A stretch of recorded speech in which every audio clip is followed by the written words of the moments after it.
Hello everyone and welcome to your channel IELTS Perfection. In today's lesson, we're jumping into IELTS Speaking Part 1.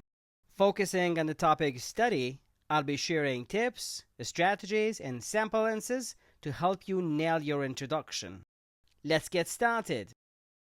So, I'll be covering information and description about IELTS Speaking Part 1, strategies, sample question and answers about a topic study, and I'm going to end the video with some useful tips that will surely help you get a higher score. As you greet the examiner, he introduces himself and asks you to introduce yourself and confirm your identity, like your passport, driver's license, or identification card. There are a number of questions that the examiner asks before Part 1 begins. These questions are not a part of the test, and they are not assessed. In IELTS Speaking Part 1, which lasts about 4 to 5 minutes, you will answer around 10 to 11 simple personal questions. These usually start with a few questions about yourself, followed by questions on 2 common topics like family, work, or hobbies. It's a chance to show off your fluency and comfort with everyday English. Now let's go to strategy. Number 1. Know and use the vocabulary to talk about yourself in everyday life. Number 2. Use the correct verb tenses. And number 3. Try to elaborate on your responses and extend your answers.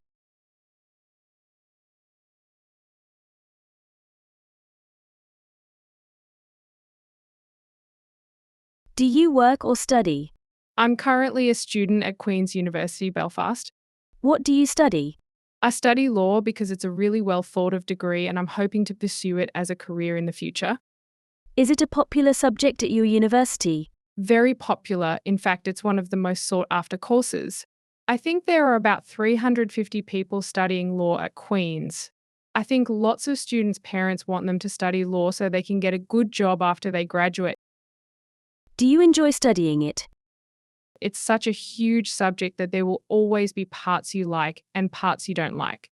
I find human rights fascinating because it can really make a difference to people's lives. On the other hand, modules like land law and equity are really boring. Do you get along with your classmates? Yes, they are all really great. Most people like to socialize together in the evenings and this makes us a very tight group. If you know someone socially, it is much easier to work together in class.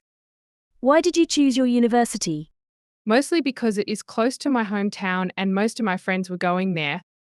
I kind of regret it now. It's a great university, but because it's so close to home, it doesn't give you much of a chance to experience new things and meet new people. If I were to choose again, I'd study abroad. What would you like to study in the future?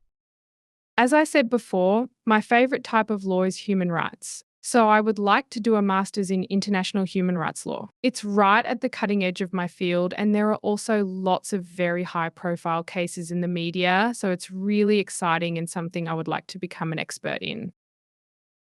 Do you plan to use the subject you are studying in the future? Yes, I've already started to apply for jobs as a lawyer. We normally have to secure a job a year before we graduate and then work very hard to get a high overall mark. After that, I will probably do a master's in law to become a specialist in one particular area. How old were you when you started school? I began my formal education at the age of 6.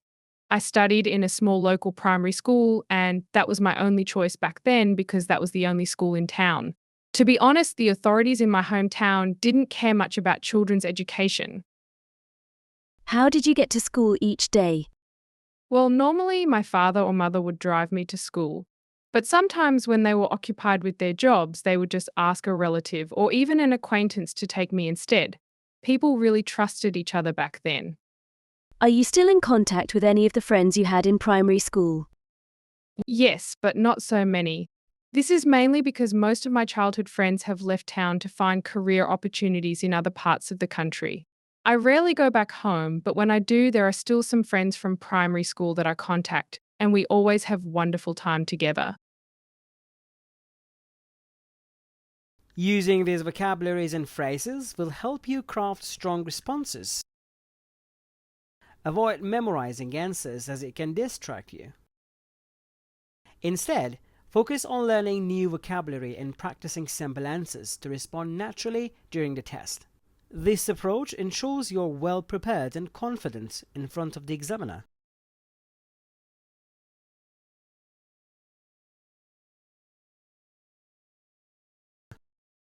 To finish off, here are a few key tips you'll want to remember. Number 1. Focus on accuracy and fluency. Do not hesitate or stop while you're answering. Number 2. Do not give very long answers. Answers should be 2 to 4 sentences long.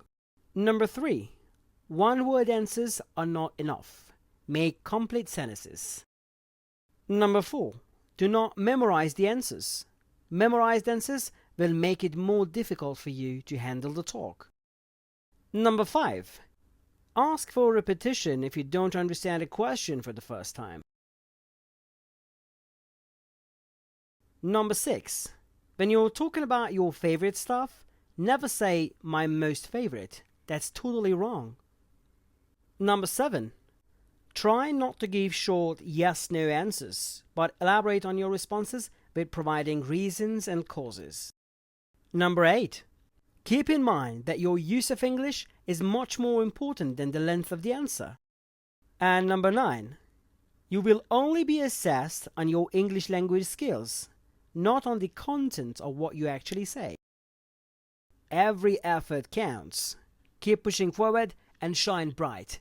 See you in the next lesson.